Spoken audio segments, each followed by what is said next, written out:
신약성경 217페이지에 있습니다. 사도행전 17장 11절 말씀. 네, 17장 11절 말씀. 우리 모두 찾아서 한 목소리로 함께 읽어보겠습니다. 우리 다 찾으신 줄 알고 함께 읽겠습니다. 시작. 베레아에 있는 사람들은 데살로니가에 있는 사람들보다 더 너그러워서 간절한 마음으로 말씀을 받고 이것이 그러한가 하여 날마다 성경을 상고함으로. 한 번만 더 같이 한번 읽어볼게요. 어떤 내용인지 우리 잘 뜻을 생각하면서 다시 한번 읽어보겠습니다. 시작. 베레아에 있는 사람들은 데살로니가에 있는 사람들보다 더 너그러워서 간절한 마음으로 말씀을 받고 이것이 그러한가 하여 날마다 성경을 상고함으로. 아멘. 여러분 혹시 어딘가 처음 여행을 가보신 적 있나요? 여러분 여기는 아마 다 가보셨을 것 같은데 어디죠? 우리나라의 제주도입니다. 제주도 지도 다 아시죠? 혹시 제주도 한 번도 안 가본 친구 있나요? 연우, 지연이, 그래요. 한 번도 안 가봤군요. 여러분 분명히 가실 거예요. 우리 고등학생이 되면 제주도로 우리 여행도 가요. 그렇죠. 우리 얼마 전에 우리 혜승이가 제주도 학교에서 다녀왔다고 그랬는데 또 여러분 성인이 되면 제주도 갈 수 있어요. 목사님은 제주도 성인이 돼서 갔어요. 학창 시절 때는 가보지도 못했고 그때 처음 가봤는데 가기 전에 아마 어딘가 여행을 갈 때 처음 가기 전에 항상 준비하는 게 있죠. 뭘 준비할까요? 그곳에 대한 정보를 준비합니다. 아마 처음 여행 가는 곳에 그냥 무턱대고 아무나 가지 않을 거예요. 그래서 이런 제주도를 처음 간다. 그러면 제주도의 공항은 어느 쪽에 있는지, 여기에 배를 타고 갈 수도 있고 또 비행기를 타고 갈 수도 있는데 대부분 비행기를 타고 가니까 비행기 공항은 어디에 있는지, 동쪽은 뭐가 있는지, 서쪽은 뭐가 있는지, 또 요즘에는 맛집 같은 거 블로그에 많이 올라와 있잖아요. 맛집은 어디에 있는지. 그래서 이 동선을 그려서 동쪽으로 갈 때는 어디를 들러서 어디에서 밥을 먹고 어디에서 잠을 자고 서쪽에 갈 때는 어디를 가고 아마 다 여러분이 지도를 보고 갈 거예요. 처음 운전을 한다. 그러면 이런 내비게이션을 통해서 반드시 지도를 검색하고 또 미리 찾아보고 또 예상 그 길을 한번 알아보고 이러면서 다 가게 될 거예요. 아무튼 뭐든지 처음 뭘 한다. 한 번도 안 가본 길이다. 그러면 분명히 지도와 또 내비게이션 이런 정보들이 필요합니다. 그런데 이런 것도 없이 예를 들어서 이렇게 외국인이 우리나라에 처음 왔다. 그럼 우리나라 지도나 또 뭐 이런 거를 알아볼 수 있겠으나 우리나라를 한 번도 안 와본 이 외국인에게는 한국인 가이드가 절실하게 필요할 수 있어요. 아마 한국에 친구도 없다, 친척도 없다. 그러면 분명히 누군가 가이드해 줄 사람이 필요합니다. 목사님이 얼마 전에 미국에서 친척이 왔는데 이 친척 가운데 처음으로 한국을 방문하는 조카가 있는 거예요. 조카들이.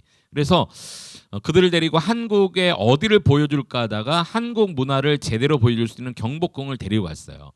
경복궁에 갔더니 이와 같이 외국인들이 굉장히 많이 있었을 뿐만이 아니라 가이드도 엄청 많았어요. 그래서 영어로 뭐 중국어로 일본어로 가이드가 구석구석 경복궁을 안내하고 또 한복 입고 이렇게 다니는 사람들이 굉장히 많았는데 저도 이렇게 처음 온 조카들 데리고 경복궁 지도를 펼치면서 여기는 뭐고 여기는 예전에 왕이 어떤 일을 했고 또 어떤 별채고 또 왕비는 어디에 살았고 이런 거를 제가 아는 작은 잘하지 못하지만 영어를 막 섞어가면서 막 설명하고 또 지도를 보면서 그렇게 다녔던 기억이 납니다. 단체로 여행을 왔다. 그럼 여러분 이런 장면 보신 적 있어요? 공항에서 단체 여행 가이드 막 깃발을 들고 저를 따라오세요. 이게 또 말이 너무 많으면은 막 다 전달할 수 없으니까 이 깃발만 보고 따라갈 수 있도록. 특히 우리나라에 중국 관광객들이 그렇게 단체 여행을 많이 오는데 어디를 가나 막 중국어로 중국은 성조가 있어가지고 막 잘 못 들으면 막 싸우는 것 같잖아요. 욕하는 것 같고 싸우는 것 같은데 그런 단체 관광객들의 가이드도 많이 있어요. 아무튼 나보다 먼저 그 길을 간 사람들의 말을 들어야 처음 간 길을 잘 갈 수 있어요. 안전하게. 그래서 우리는 사람의 도움도 받고 기계의 도움도 받아요. 이와 같이 여러분 성경도요. 성경도 마찬가지예요. 성경을 여행할 때도 안내자가 필요합니다. 성경을 여러분 처음 읽는 친구들이 아마 많이 있을 거예요. 그런데 어느 누구의 안내도 도움도 받지 않고 성경을 처음부터 내가 읽게 되었다. 그런 사람은 거의 없어요. 특별한 경우 외에는 거의 없어요. 누군가는 성경이 어떤 책인지를 가르쳐주고 안내해줘야 된다는 거죠. 그렇지 못할 때는 성경을 읽어도 이해하지 못해요. 성경을 보면 실제 그런 일이 있었어요. 여러분 사도행전 8장 31절에 보면 이런 말씀이 있거든요. 일단 어떤 말씀이냐 한번 읽고 제가 설명해 드릴게요. 자, 사도행전 우리 8장 31절 말씀 같이 한번 읽어볼게요. 시작. 대답하되 지도해 주는 사람이 없으니 어찌 깨달을 수 있느냐 하고 빌립을 청하여 수레에 올라 같이 앉으라 하니라. 여기 빌립이라는 사람이 나오는데 성경에 보면 사도행전에 사도들이 7명의 집사를 안수하여 세웁니다. 사도들은 말씀 전하는 것과 기도하는 일에 전무하고 또 행정적인 일, 또 구제하는 일, 교회를 관리하는 일, 이런 일을 집사님들을 세워서 맡기기 위해서 7명의 집사를 안수하여 세워요. 그 중에 한 사람 빌립이라는 사람이 있었는데 성령이 충만한 빌립이요. 어느 날 성령께서 말씀해 주시는 거예요. 저 에디오피아 내시가 예루살렘에 와서 예배하고 돌아가는 길인데 그가 마차를 타고 가고 있는데 그를 따라가라, 빨리 쫓아가라라고 성령께서 막 말씀하시는 거예요. 빌립이 이게 무슨 일인지 모르지만 성령의 음성에 순종해서 달려갑니다. 여러분 그림에 보기에 오른쪽에 약간 흑인처럼 보이는 사람이 에디오피아 사람 왕의 국고를 담당한 내시가 예루살렘에 와서 예배하고 돌아가다가 수레에 올라서 이사야 성경을 읽는 거예요. 근데 빌립이 막 쫓아가서 왼쪽에 있는 사람이 빌립인데 이 빌립 집사님이 쫓아가서 묻습니다. 이 에디오피아 왕의 국고를 맡은 네시한테 네가 읽는 것이 이사야 성경을 읽고 있는데 네가 읽는 게 무슨 뜻인지 아느냐 물어요. 그랬을 때 조금 전에 읽었던 이 말을 에디오피아 네시아가 하는 거예요. 네시가 나를 지도해 주는 사람이 없는데 어찌 내가 깨달을 수 있느냐. 그러니까 이게 무슨 뜻인지 가르쳐 주는 사람이 없는데 내가 어떻게 알겠느냐라고 얘기해. 그러면서 빌립을 그 수레에 같이 청에 올라 앉으면서 읽었던 이사야 성경이 어떤 내용인지를 하나씩 풀어서 빌립이 설명해 줍니다. 여러분 성경에도 이런 사건이 있었어요. 우리가 성경을 읽죠. 여러분이 성경을 읽을 거예요. 성경이 읽는데 한번 읽고 이게 무슨 말인지 몰라요. 누가 지도해주고 알려주고 마치 아까 여행 가이드처럼 내비게이션처럼 안내해주는 사람이 없으면 우리는 성경을 읽기가 참 힘들어요. 그래서 여러분 이와 같이 오늘날 누구죠? 제 사진을 캡처했어요. 이렇게 목사님들이 읽은 성경을 가르쳐주지 않으면 우리는 잘 모를 수 있어요. 그렇죠. 조금 전에 읽었던 말씀도 에디오피아 내시가 왜 나오는지, 빌립이 왜 나오는지, 수레 왜 올라오라고 하는지 목사님이 풀어서 설명해 주지 않으면 아마 이게 무슨 말이야 아마 그럴 거예요. 오늘날 목사님들의 역할이 너무너무 중요해요. 또요. 이와 같이 우리 선생님들의 역할이 너무 중요해요. 우리 선생님들이 하나님 말씀을 그래도 여러분보다 더 인생을 오래 살았기 때문에 더 많이 들었단 말이야. 그리고 한 장이라도 더 성경을 읽어봤어요. 그리고 성경대로 또 살아봤고 여러분보다 더 한 번이라도 기도해봤고 하나님의 은혜를 경험해봤고 하나님이 누구신지를 먼저 그 길을 가보셨단 말이야. 안내자처럼 내비게이션처럼 먼저 그 길을 갔기 때문에 여러분을 잘 지도해 줄 수 있고 이렇게 여러분을 위해 기도해 주실 수 있는 선생님들 좋은 안내자예요. 그래서 여러분 교회에서 예배할 때 또 목사님들과 또 우리 선생님들의 지도를 잘 받아야만 하나님 말씀을 잘 듣고 이해할 수가 있습니다. 그럼 여러분 이렇게 말씀을 들을 때에 성경에도 보면 이런 말씀이 있어요. 우리 같이 한번 읽어볼게요. 에베소서 4장 11절에 보니까 하나님께서 교회에 이 당시 그 교회에 세우신 직분자들을 이야기하는데요. 한번 보세요. 제가 한번 읽어볼게요. 그가 어떤 사람은 사도로, 어떤 사람은 선지자로, 어떤 사람은 복음 전하는 자로, 어떤 사람은 목사와 교사로 삼으셨으니 이런 말씀이 있어요. 그러니까 교회를 교회에 말씀을 전하는 여러 사람들을 이야기하는데 여기 보면 사도는 이 당시에 예수님이 직접 선택하신 12명의 제자이죠. 또 선지자는 하나님의 말씀을 대신 전하는 사람을 선지자, 구약의 선지자라고 말했어요. 또 어떤 사람은 복음 전하는 자, 오늘날도 전도하는 사람들이 있죠. 또 어떤 사람 여기 보면 목사와 교사로 삼으셨으니 이렇게 말하고 있어요. 우리 교회도 보면 목사님이 있고 교사 선생님들이 있잖아요. 그렇죠, 여러분. 이들은 모두가 하나님의 말씀을 대신 가르쳐주는 사람으로 신약 성경에도 이런 직분이 있다라고 말하고 있어요. 모두 다 이렇게 가르치는 자일 수는 없지만 특별히 가르치는 자들을 택해서 세워서 교회에 복음을 전할 수 있는, 말씀을 가르칠 수 있는 사람들이 있다라고 말하고 있어요. 그러면 우리가 말씀 들을 때 우리 자세는 어때야 될까요? 여러분, 말씀 들을 때 자세는 어때야 될까요? 한번 집중해 보세요. 네. 성경에 보니까 오늘 읽은 성경에 두 지역이 나와요. 하나는 베레아, 하나는 데살로니가. 사도 바울이 이 두 곳을 다 갔는데 먼저 데살로니가에 가서 복음을 전했어요. 데살로니가에 있는 사람들이 복음을 받아들이기도 하고 어떤 사람은 거부하기도 하고 막 이랬단 말이에요. 그런데 데살로니가에서 복음을 전한 다음에 베레아라는 지역에 가서 복음을 전했더니 여긴 좀 다른 거야. 사람들의 반응이. 말씀을 듣는 사람들의 반응이 조금 전에 갔었던 데살로니가보다 베레아 사람들이 여기 보면 더 너그러워서 이렇게 말해요. 그들은 더 너그러워서 간절한 마음으로 말씀을 받고 이것이 그러한가요? 말씀을 날마다 상고했대요. 성경을. 그러니까 말씀을 들을 때 정말 이 말씀이 어떤 말씀이지? 그리고 그 말씀을 받았다 이렇게 말하고 있어요. 말씀을 들었다 이렇게 표현하지 않고 뭐라고 표현했습니까?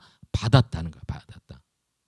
그리고 이 말씀이 정말 그런가 하고 상고했다는 것은요, 열심히 공부하고 연구했다는 거예요. 여기서 중요한 것 하나를 우리가 얻을 수 있어요. 여러분, 설교 시간에 말씀을 듣는 것은 듣는 게 아니라 받는 거예요. 한번 따라합시다. 말씀을 받는 것. 시작. 말씀을 받는 것. 그러니까 여러분, 설교 시간에 그냥 목사님 나와서 한 2, 30분 말씀 그냥 전하고 우리는 듣고 말지, 이게 아니라 이 시간에 말씀을 하나님으로부터 받는 거예요. 저는요, 하나님이 아니에요. 여러분, 저를 한번 쳐다보세요. 제가 하나님처럼 보여요?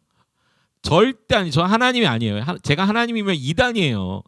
저는 단지 하나님의 말씀을 대신 전하는 스피커예요. 저는 그냥 말씀을 대신 말하는 사람일 뿐이에요. 저는 이 성경 말씀을 대신 말하는 사람이지 성경 이외에 다른 진리나 다른 것을 강론할 수 없는 사람이에요. 그러니까 저는 하나님 말씀을 전하는 자일 뿐이에요. 그러니까 여러분, 이 시간에 그냥 목사님 말씀을 듣는다, 이것도 틀린 말이에요. 여러분은 제 말을 듣는 게 아니라 하나님 말씀을 듣는 건데 하나님 말씀을 저를 통해서 받는 거예요. 여러분, 이러한 생각을 해야지만 설교 시간에 더 집중해서 하나님 말씀이 정말 베레아 사람들처럼 그런가 하고 상고할 수 있어요. 정말 그래요. 여러분, 꼭 그렇게 하나님 말씀을 받으셨으면 좋겠어요.